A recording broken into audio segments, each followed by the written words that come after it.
Yeah, thanks everyone. So I'm Sam Milsom. I'm a Programme Manager at Open Data Manchester, and today I'm going to be talking to you about Data for Communities, which is a core programme that we deliver. It's really a story about participatory approaches to data collection and how it can empower communities and fundamentally kind of change how people, citizens, residents engage with data and statistics. Firstly, just a little bit about who we are. Open Data Manchester, we're a not-for-profit, but we do, among lots of things, a lot of the work I do is helping people, communities, find and access data about them and where they live. Traditionally, Data for Communities programme has been delivered in workshops. We've done sort of urban mapping exercises to quite deep user research sort of programmes as well. It's really, as I say, it's a spectrum of engagement. Why do we do this? Well, as we all know, we live in a world that is just awash with data. A lot of it about us and our communities and where we live. And this data is used for everything, really. It informs policy, it informs service delivery, all kinds of things in our day-to-day lives. But much of this data is really inaccessible to residents, to citizens. It's hard to find, and when they've got it, they don't always know what to do with it. This can kind of create a democratic deficit where crucial decisions are being made about where we live, but most citizens can't understand this data, let alone challenge it. Okay. So how do we aim to bridge this gap with Data for Communities? Well, our core aspect is about direct engagement. Data is often perceived as something clinical, abstract, often divorced from human experience, just numbers on a spreadsheet. But what we find is something quite remarkable can happen when we actually get residents to explore data, to play with it, to even collect it themselves. Numbers start to transform into meaningful insights, connecting to their own lived experience. That even like the physical act of collecting data, of say, standing on a roadside counting traffic, can actually create a real, tangible connection. People develop ownership of personally gathered data. It becomes a more direct reflection of their own lived experience. So one part of the programme is we start with workshops. This is kind of the foundation of Data for Communities. We've been doing this for about 7 years now. They are deliberately accessible, spreadsheet-free sessions. We hosted them in libraries, in community centres.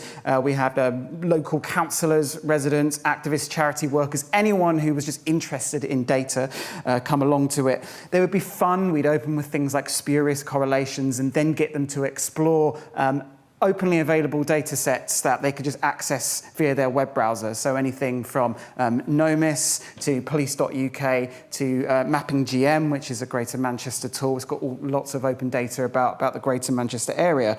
And what we find is, I have people come into these workshops saying, I'm not a data person, and an hour and a half later, they're exploring data sets with real curiosity.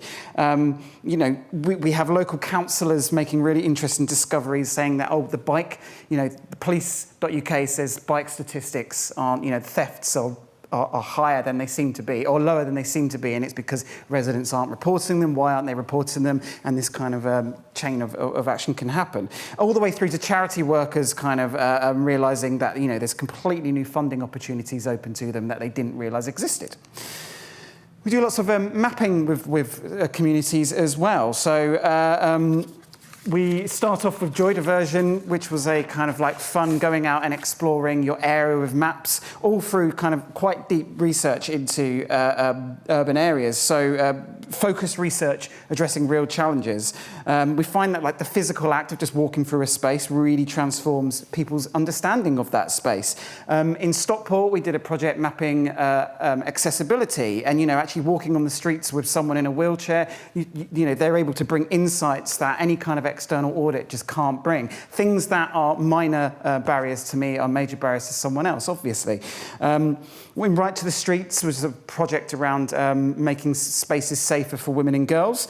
They didn't just participate in mapping exercises, they actually used it to co-create their own place audit. This was a kind of place audit that used their own language, their own priorities, putting ownership kind of into their hands rather, again, than external kind of audits from external experts. Our kind of most ambitious aspect of this is our Data Champions programme. We did a project in South Manchester a couple of years ago called Our Streets Chorlton. It was about getting people to engage more with cycling and active travel, reducing car travel, and we were doing lots of data collection around green spaces, around air quality, around traffic, and we actually trained over 40 residents to become data collectors themselves. We equipped them with training, with sensors, with apps, and everybody worked in shifts over days to collect traffic and air quality information about their own neighbourhood. We came together and explored that data, questioned it, what did it tell us, that kind of thing. And it's, it completely kind of transformed people's relationship to this kind of data as being something they could do for themselves rather than something being done to them. It's going to be wrong because I'm aware of time. Bear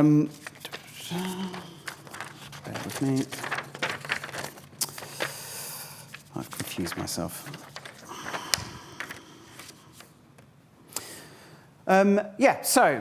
So why do we want to engage residents in directly collecting data? Well, there's something about when people collect data for themselves, they can see patterns and nuances that I think automated collection can miss. They can question themselves, they can question their own assumptions based on evidence that they've gathered themselves. People develop confidence to engage with authorities, asking the right questions, using more data-informed language. We find that it goes beyond just data collection, but it's also just the shared experience of communities coming together to build connections. Again, it's that sort of communal aspect of people coming together to transform their understanding of data from abstract statistics to kind of practical knowledge. Things like, they can understand better traffic patterns, they can understand better air quality at different times of day. These are just some quotes from some of the work that we've done that I think kind of speak for themselves. Essentially, we were told that and Right to the Streets, our kind of the approach felt generative. It increased people's connections to each other and pride in their neighbourhood. It was a welcome departure from extractive and deficit-focused processes. A data champion participant said it connected them to the wider picture of what was going on in their community.